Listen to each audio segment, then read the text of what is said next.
Hi and welcome. Thanks for joining. My name is Peter Christensen at the University of Illinois, and I'll be presenting Mobility Constraints, Evidence from an Experiment with Uber Riders. This is co-authored work with Adam Osman, who's also here at the University of Illinois, and is part of an ongoing program of demand-side experimental research conducted in collaboration with Uber Technologies. In this study, we're interested in how price reductions for mobility on demand services affect transport mobility in a developing country megacity. We're focused on Cairo, Egypt. That's a setting for this study. And we're interested in how price changes affect both directly Uber utilization, as well as more generally how they affect the overall mobility of participants in our study as measured by total daily travel.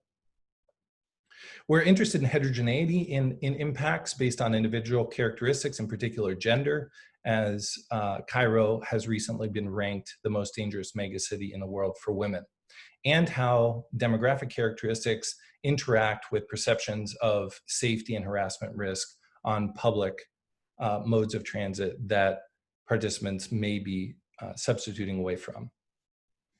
What do? We run an experiment with Uber riders in Cairo.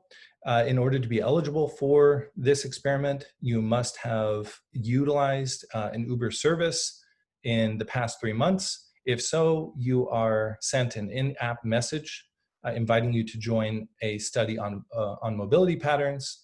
And then if you opt in and respond to our baseline survey, phone survey, you're randomized into one of 3 groups: a control group, a group that receives 25% subsidies for all Uber services for a period of 3 months, and a larger subsidy group that receives a 50% subsidy on Uber services for a period of 3 months. We then examine behavioral effects using 3 different types of data. We conduct regular phone surveys that elicit demographic characteristics of participants, labor market experiences, search behavior, and outcomes, and information about the longest trip that participants took yesterday on the mode that it was taken, as well as counterfactual expectations about the cost, duration, and safety on alternate modes that were available for that trip. We analyze effects on Uber utilization using Uber administrative data, which provide us with trip-level data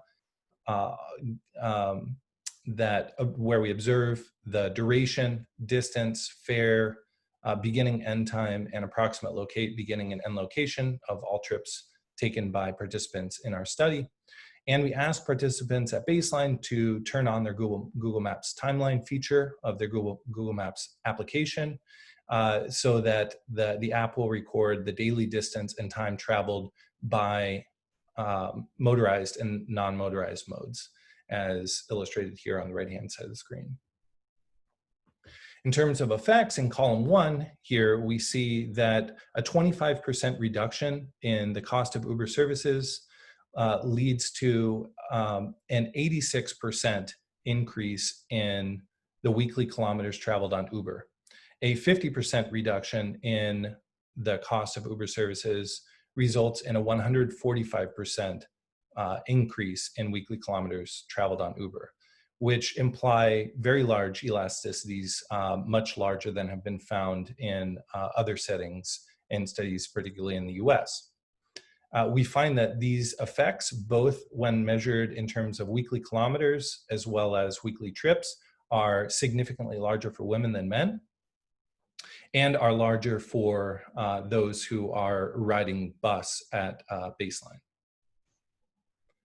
We then look at effects on total mobility, and here we find that a 50% reduction in the price of Uber services results in a 35% increase in the total mobility as measured by the total kilometers traveled in the past 3 days of participants in our study. Here we see some suggestive evidence that effects are also larger for women, but we don't have the power and don't find a statistically significant difference between men and women. Our 25% group suggests a 12% increase in total mobility. However, we can't reject a null at that discount. The other primary findings from our study suggest that very large price elasticities for demand for Uber travel in Cairo, Egypt. We also run 2 alternate mini experiments to unpack these findings and examine whether they're driven by the length of subsidies or by the fact that individuals who enter the intervention, the study, have knowledge of the subsidy in advance.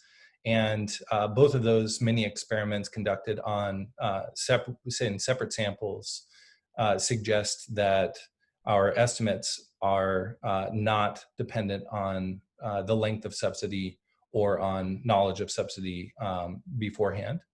However, we do find that the effects that we measure when we look across the 3-month period that grow over the 3-month study period and persist for 12 weeks after the subsidy is discontinued, which suggests that particularly for the high subsidy group, treated participants may be learning and re-optimizing their travel. We find some particular impacts on specific travel behavior. Both participants in treatment increase the total number of unique locations that they access using Uber in terms of their access to different parts of the city. And we find disproportionate increases in Uber trips that are used for trips to universities, especially for female riders. We find evidence of substitution, mainly from participants who are bus riders at baseline, substituting away from buses to Uber. Some smaller effects for taxi riders at baseline. And the bus rider effects are larger for women who perceive buses as unsafe. We find that within this group, treated riders report significant increases in their perceived level of safety on recent trips, suggesting that this can explain some of the utility effect of discounted rides for Uber services in developing country megacities such as Cairo. Thank you very much.